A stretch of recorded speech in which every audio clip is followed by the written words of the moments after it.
A flash split through the void, followed by two more.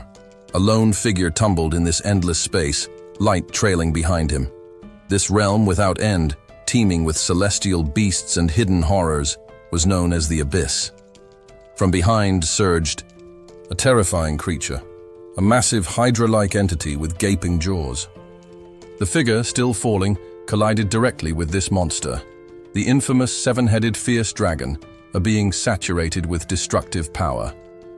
The dragon let out a wrathful roar, preparing to strike, but the man twisted mid-air, arms folding, into a diver's stance before he launched his assault. He unleashed a series of high-speed strikes, fists crashing down like meteors. The battle soared across the skies.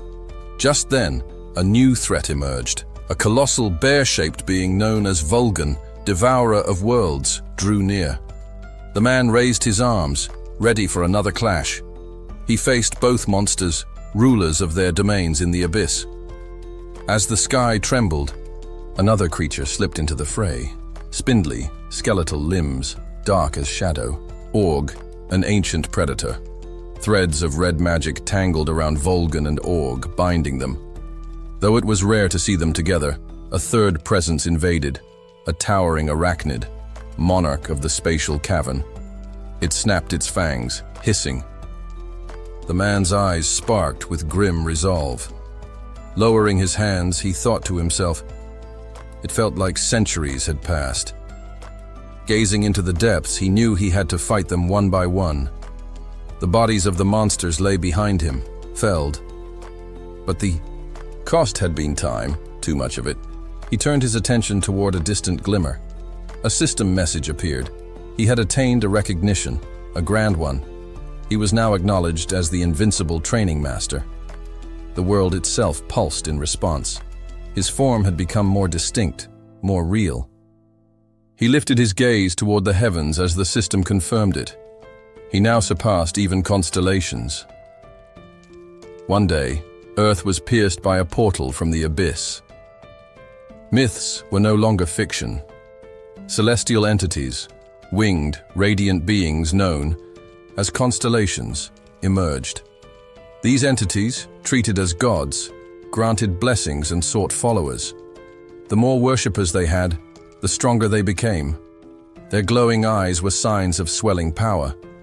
Earth, brimming with nearly 10 billion souls, was a beacon. And so the battle began.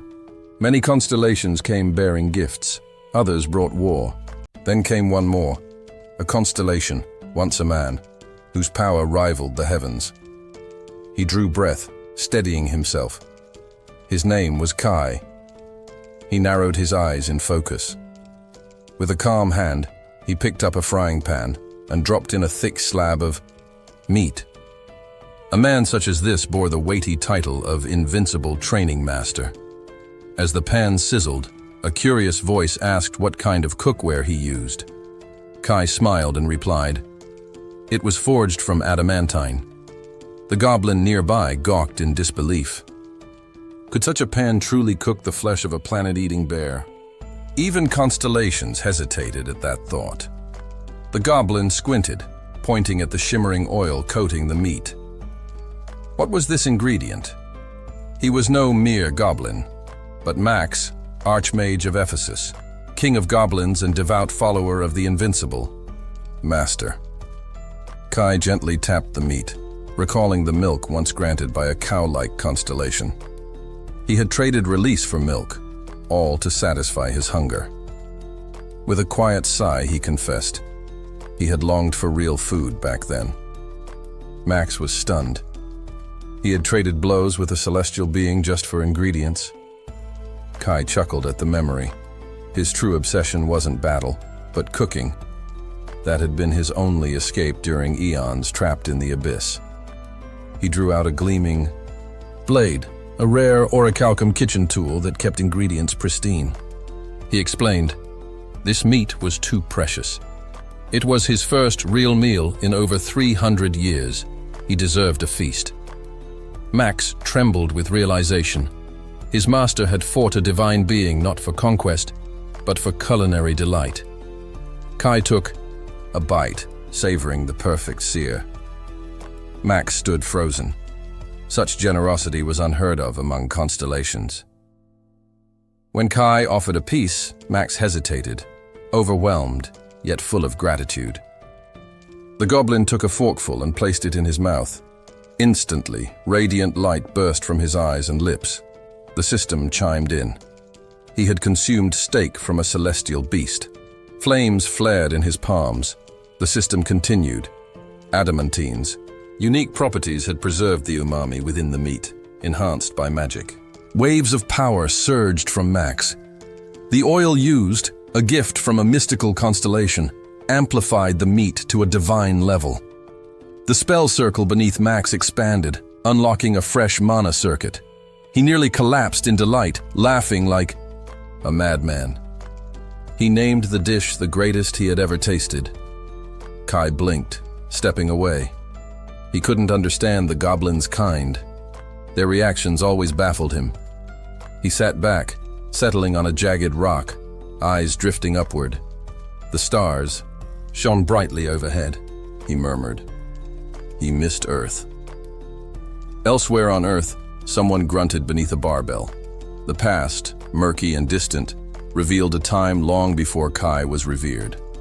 There, struggling under heavy weight, a young Kai trained. When asked why, he had only one answer. He wanted to become stronger. A nearby teacher, unimpressed, placed a textbook on his hip, saying this was a Korean lesson, not a gym. Another told the teacher to give up on the boy, like the others had. Kai back then had been ordinary, a human, a student, before he became something more, before he became the invincible training master. Kai trained endlessly in his room, relentlessly lifting weights. From a young age, he was consumed by the idea of becoming stronger. On the wall above him hung a weathered skull, a grim reminder of his past. As an orphan with no one to lean on, he had long ago decided that strength was his only protection. He heaved the barbell into the air again, sweat trickling down his face, his muscles burning. Training day in and day out, he pushed himself beyond human limits. Taking a brief pause, Kai lowered the bar and let it rest on his chest. Back then, he was ranked C+ as a hunter, one of many who took up arms against the threats spilling from the abyss. Hunters were regarded as modern warriors, noble figures who fought monsters and raided dungeons to protect humanity. There was glory in the work, and riches too. Monster cores, rare items, and powerful relics from the depths tempted many. Kai had nothing tying him down.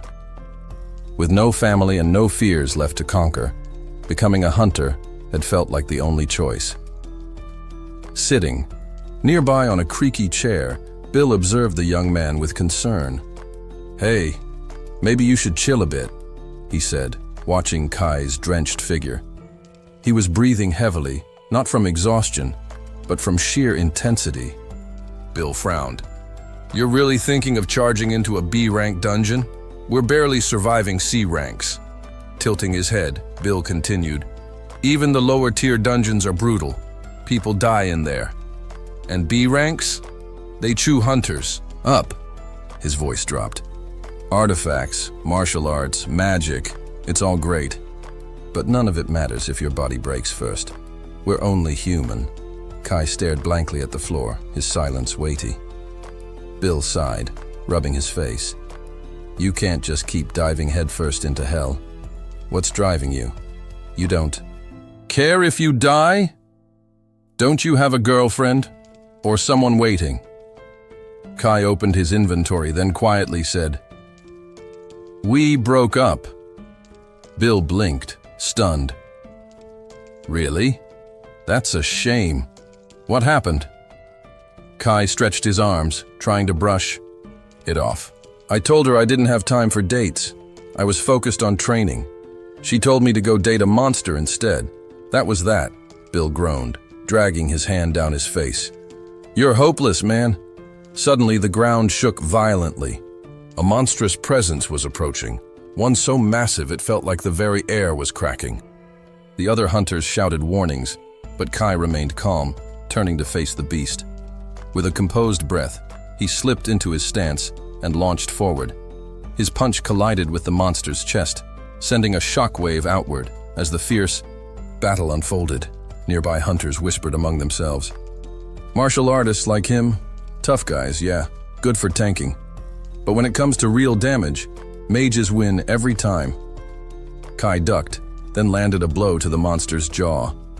One hunter asked, "Why'd he even choose fist fighting?" Another replied, "We found a martial arts scroll in a dungeon. No one cared. Everyone's after magic these days." But Kai, he picked it up and started training like crazy. Kai stood over the fallen monster. Whatever others said didn't matter. He had no regrets. Martial arts wasn't flashy or easy, but every inch of strength it gave was earned, not gifted. He raised his leg in a swift arc, then lunged forward, again, burning with the urge to improve. Later, deep into the night, Kai checked the time and sighed. Still not enough. He sat in the corner of his room, body trembling with fatigue. He'd clawed his way to C+ through pure discipline, but there were still others ahead of him. Leaning back against the wall, he closed his eyes, yet even in sleep, his body trained, moving through strikes and forms. Suddenly, a voice echoed in the darkness. "Even now, you're training?" Kai lashed out in a reflexive knee strike. A humanoid figure emerged, cloaked in radiant light. "Are you awake? Or just dreaming?" the stranger asked. Kai shook his head. "Doesn't matter. If it helps, I'll call it spiritual training." Light fell across half his face as he turned to the voice. A being stood before him, tall, long-haired, eyes hidden beneath bandages. The entity addressed him respectfully. "Mr. Kai." Kai squinted. "Who are you?" "I am Themis," she replied softly. "The virtuous goddess of the scales. A constellation of the abyss." He shielded his eyes from her glow, his body tense. "I'd like to make you an offer," she said. He blinked in confusion. "All right," he answered, far too quickly. Themis tilted her head, surprised. "No questions?" "Just one," Kai replied.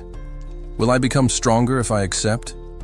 A smile curled across her lips. "Yes," she said, hand brushing her face. "That's what I'm offering." Kai gave her a sincere nod. "That's all I need to hear." Suddenly, the air lit up around them in a warm, glowing storm. Kai looked upward and asked, "Why me? There are hunters out there stronger, more famous." Themis raised her hand, gathering the light into her palm. "I already told you who I am," she said. "As the goddess of the scales, I see all possibilities, including the future." Her hand dimmed, then released a storm of light. Within it appeared terrifying visions, monsters of immense size devouring Earth. "An apocalypse is coming," she said, "and it will be unlike anything the world has seen. Creatures like Org and others, dark constellations, would come not to test Earth, but to destroy it." She painted a future where humanity's current struggles would seem like nothing. Beneath her, the image of a burning red planet spun into view. "You," she said, "are the key to stopping this future." Kai stared, breath caught. The goddess drifted closer. "With me, you'll grow stronger. I'll make sure of it." Kai's eyes widened, his mouth slightly open. For the first time in a long while, something beyond training filled his vision, a path forward, guided by the divine.